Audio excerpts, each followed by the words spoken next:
Entendendo o que nós vimos no capítulo 13, quando Jesus começa a apresentar um cenário assim bastante negativo e preocupante para os discípulos, é importante perceber o cenário que nós temos no Evangelho de João, que tem a ver com essa área aqui de Jerusalém, que está próximo, que hoje é chamado de Monte Sião. Aqui está o lugar tradicional do cenáculo, que foi exatamente o ambiente onde acontece este cenário todo antes da condenação de Jesus.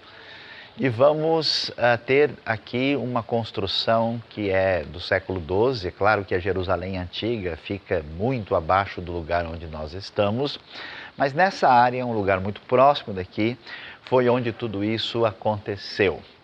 E quando chegamos em João 14, a preocupação dos discípulos está aumentando. Jesus, como vimos, acabou de dizer o que ia acontecer com ele mesmo. Depois ele vai falar sobre essa traição de Judas e depois do que vai acontecer com o próprio Pedro. Então você pode pensar comigo que tipo de cenário está se formando na cabeça dos discípulos preocupados com o que o mestre está dizendo. E então, pensando aqui, não Shed, sobre esse assunto, olhando João 14, parece que logo na sequência vem uma ideia que eu entendo que está ligado com essa maneira de explicar o que vai acontecer logo no futuro. Quando Jesus vai dizer, na casa do seu Pai há muitos aposentos, moradas.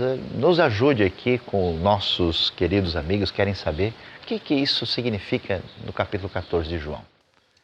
Quando Jesus falou em capítulo 14 que ele iria preparar um lugar, eu creio que ele está falando da cruz. A razão é que a cruz é que prepara lugar para a gente poder fazer parte do seu corpo, que é a casa do Pai, como ele identificou em capítulo 2. Só que agora o cenário muda para um templo que tem divisões, que tem aposentos. E são lugares para proteção dos discípulos. Eles são protegidos. Se não aqui na terra, certamente também no céu. João usa um certo dualismo para explicar como na cruz Jesus prepara lugar, os pecados perdoados, os discípulos unidos a ele. Eles têm suas separações em grupos locais, igrejas de diferentes cidades, mas também tem essa esperança do céu. A Nova Jerusalém, essa noiva que é o próprio Senhor Jesus, de que nós lemos no livro de Apocalipse. Portanto, é bem interessante essa combinação das duas ideias aqui nesse mesmo texto. Mas eu não estou entendendo muito bem, porque muitas vezes tem se falado desse lugar que Jesus vai preparar como o céu com as moradas dos discípulos. Não está dizendo que tem dois significados então no texto, é isso mesmo? Tem. Os dois juntos? Tem. E a razão que nós podemos ter essa opinião é baseada no capítulo 2, onde Jesus mesmo disse para os discípulos que ele, quando ele levantar esse templo em 3 dias, tem que referir-se à cruz e à ressurreição. E é justamente esse preparo do lugar que fornece à igreja que existe tanto no céu e aqui na terra. Todos nós pertencemos ao corpo de Cristo que está aqui na terra. Jesus novamente disse que ele vai juntar-se aos discípulos aqui, ele estará sempre conosco. Portanto, não é uma divisão assim como nós normalmente pensaríamos. Separando tudo. É isso. Então, continuando com essa mesma ideia do texto, nós vemos que Jesus tem uma pergunta da parte de Felipe. Ele quer saber como é que o Pai, que ele sempre está falando do Pai, por que ele não mostra o Pai? E como que Jesus responde esse pedido dele? É muito interessante pensarmos sobre essa questão, porque os discípulos ainda estão com uma mentalidade um pouco limitada.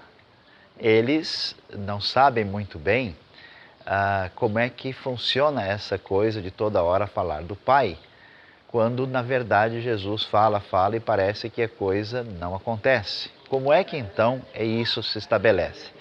Essa dualidade joanina, onde nós vemos o encontro de às vezes algumas coisas que parecem não estar juntas, elas vão aparecer juntas aqui.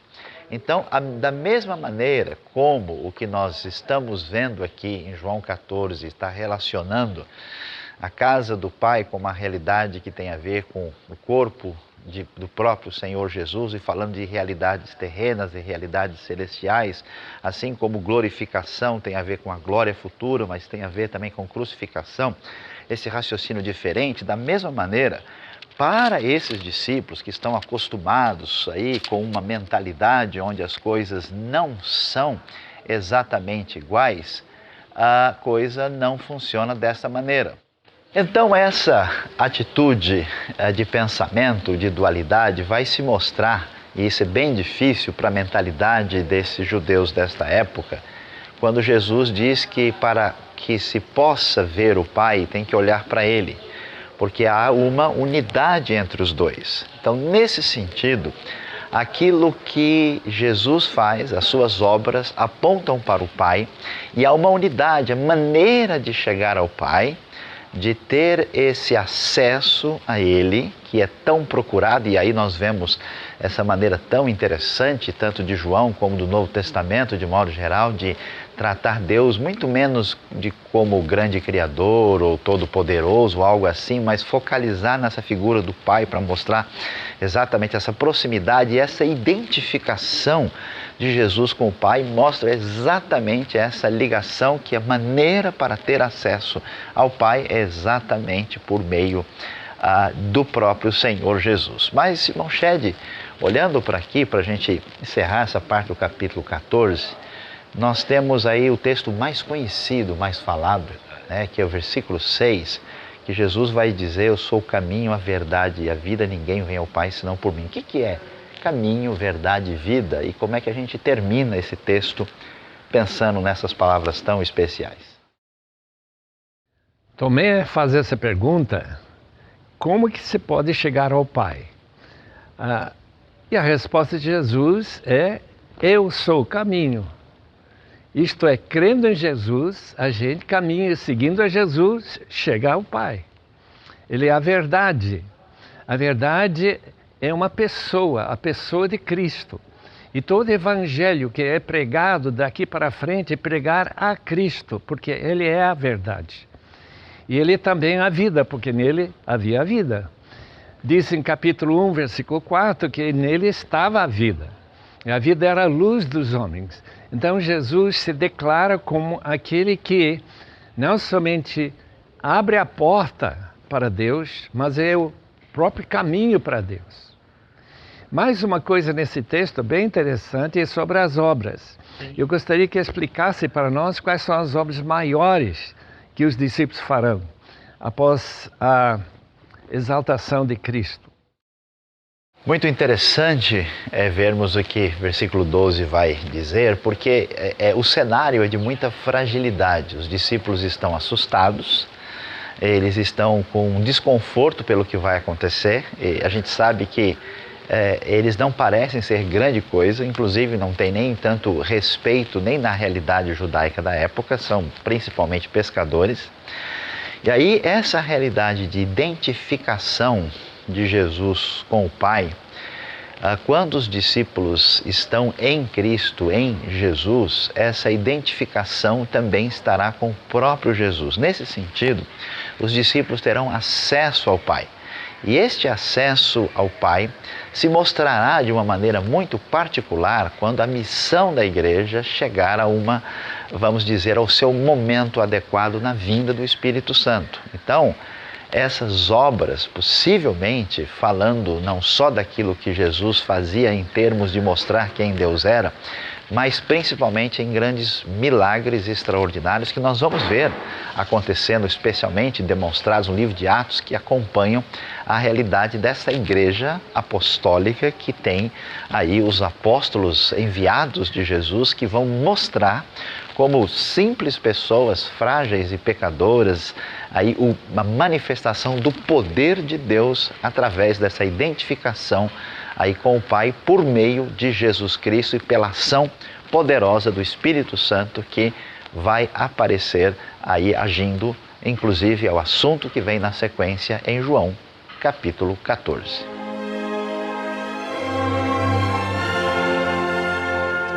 Jesus continua conversando com os discípulos no cenáculo, aqui embaixo, e continua falando que se eles amarem a Jesus, eles guardariam os seus mandamentos.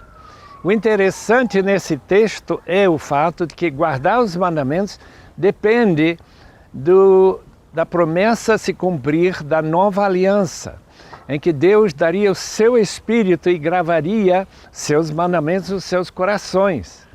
Então Jesus já está falando, como ele já falou na última ceia, que esse sangue que ele vai verterá será o sangue da nova aliança. E há mais uma coisa, que eles não serão deixados órfãos, como filhos sem alguém para cuidar deles. Jesus voltará para eles. E como que ele voltará? Ele voltará primeiramente pela ressurreição. Em segundo lugar, ele voltará através do Espírito Santo, o Paracletos, aquele consolador, aquele que fica a seu lado para dar ajuda, para dar apoio e força e poder. Graças a Deus pelo Espírito Santo que vai escrever essas leis no coração deles e vai colocar o amor de Deus no seu coração. É tão importante notar nesse texto que a vinda do Espírito Santo também dará para que tanto o Pai como o Filho e o Espírito, todos habitando no crente, que faria então para Deus uma espécie de morada para Ele. Mais ainda, o Espírito Santo virá para ensinar todas as coisas para os discípulos. Essa promessa de Jesus, que o Espírito Santo daria novamente a lembrança das coisas que eles tinham ouvido falar de Jesus, aquilo que eles não tinham entendido, essa compreensão que João fala várias vezes que eles não compreenderam na própria hora em que aconteceram esses eventos, mas que entenderam depois. O Espírito Santo é aquele que ensinará, aquele que explicará as coisas, aquele que daria morada para Deus, Pai e Filho, e dele também neles, quando ele vier. Acima de tudo, eles devem amar a Jesus, guardar os seus mandamentos e receber esse privilégio de ter Deus morando neles através do Espírito Consolador.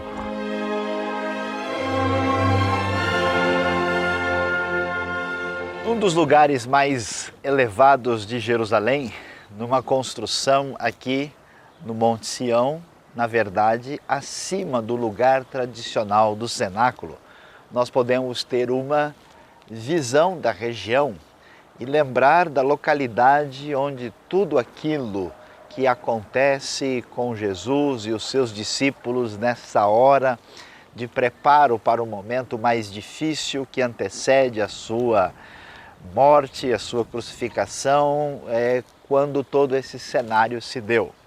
E como vemos, Jesus está consolando, orientando, ensinando os seus discípulos e tentando lhes mostrar como é que tudo aquilo que é esperado em relação àquele que é enviado de Deus está acontecendo nessa relação que ele tem com o Pai e nessa figura nova que vai aparecer, que está relacionado com o que está prometido no Antigo Testamento, que é exatamente o Espírito Santo.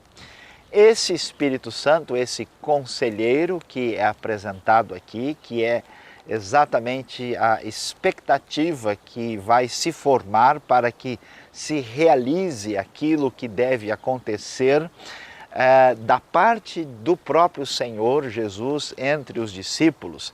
E quando Jesus está prometendo esta chegada, de certa forma, ele está preparando a sua despedida. E nessa despedida, numa espécie de saudação que envolve um até logo e envolve um como vai, um olá futuro que vai se manifestar depois, ele vai usar a palavra shalom, ou seja, a palavra eirene no grego, que é eu deixo-lhes a minha paz. Paz talvez seja a palavra mais significativa e importante do Antigo Testamento no que diz respeito às esperanças futuras que nós tínhamos da perspectiva escatológica. Tanto é que é interessante que até hoje qualquer judeu, quando cumprimenta o outro, vai usar a palavra shalom, que significa tanto a saudação de entrada como a de despedida. Então esse simples como vai, que significa literalmente como está a tua paz, envolve toda essa grande expectativa histórica que está por trás dessa palavra. Esta palavra, interessante, está relacionado com aquilo que se esperava do mundo futuro, porque a era messiânica, a era futura, seria uma era de paz. Quando nós olhamos os profetas e eles vão mostrando que além do julgamento divino haverá uma era futura de restauração e uma era que Jeremias vai identificar com a era da nova aliança que Jesus está cumprindo, a paz é exatamente a palavra mais esperada, uma palavra que na sua raiz tem a ideia de totalidade, de plenitude e que vai aparecer aqui de uma maneira particular. Primeiro porque ela envolve esse elemento escatológico de significado que tem ligação com o Antigo Testamento, e segundo, porque ela tem uma conotação, uma ligação específica e particular com esse momento de dificuldade, de luta dos próprios discípulos que estão angustiados, perturbados, e eles vão ter paz, que significa essa serenidade, tranquilidade em meio às situações adversas que podem aparecer na nossa vida. Portanto, a ideia de paz é muito significativa no sentido de estar relacionado com esse aspecto que envolve as circunstâncias que atingem os discípulos. E vamos lembrar que a paz também está ligada com o Espírito, porque esse Espírito que estará agindo na igreja irá trazer também aquilo que é chamado, depois discutido com mais detalhes nas epístolas paulinas, o fruto do Espírito, que envolve os três elementos mais significativos ligados à ação do Espírito, que envolve alegria, amor e também essa paz. Prosseguindo, Jesus ainda vai dizer uma coisa que parece ser diferente do que ele disse até agora. Porque ele vai dizer que ele vai para o Pai, que o Pai é maior do que ele. E há muita discussão na história da teologia sobre essa questão de Jesus e o seu relacionamento com o Pai, que em vários contextos nós vemos uma identificação do Pai com o Filho.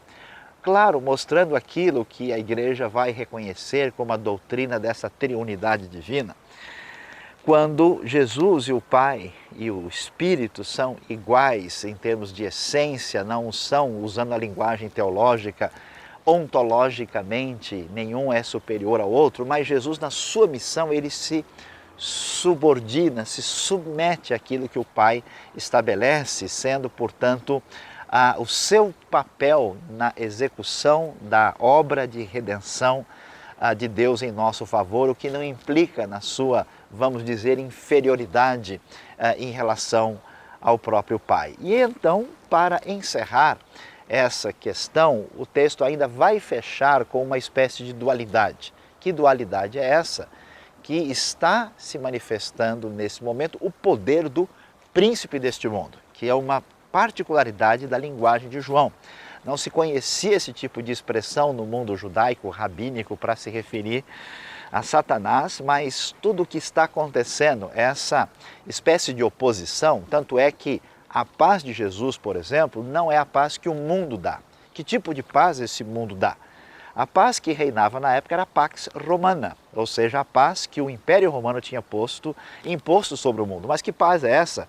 É a paz das armas, a paz do poder do mais forte, uma paz que é totalmente diferente daquilo que Jesus sugere, que envolve esse reino de Deus na vida, no coração interno da pessoa que se submete a Deus, crê em Jesus, tem a vida eterna e está em sintonia com o Espírito, e que será uma paz triunfante que atingirá todo mundo no futuro. Essa paz que o mundo dá está alinhada com o poder do príncipe deste mundo, que essas forças do mal que envolvem aqueles que estão presos dentro da religiosidade dominante na época de Jesus entre o seu próprio povo e esse mundo gentílico anti-Deus pagão, essa coordenação de forças tem atuação satânica por trás. No entanto, Jesus permanece absolutamente tranquilo porque tudo que está acontecendo é submisso ao Pai, é a vontade do Pai, ele tem, vamos dizer, tudo sob controle. Os discípulos deveriam esperar, vai chegar o momento em que eles vão amá-lo plenamente, e não é ainda o caso agora, quando chegar a plenitude da era do Espírito e este reino se desenvolver na direção planejada por Deus para o triunfo de Cristo Jesus, do Senhor Messias, o Senhor da nossa paz.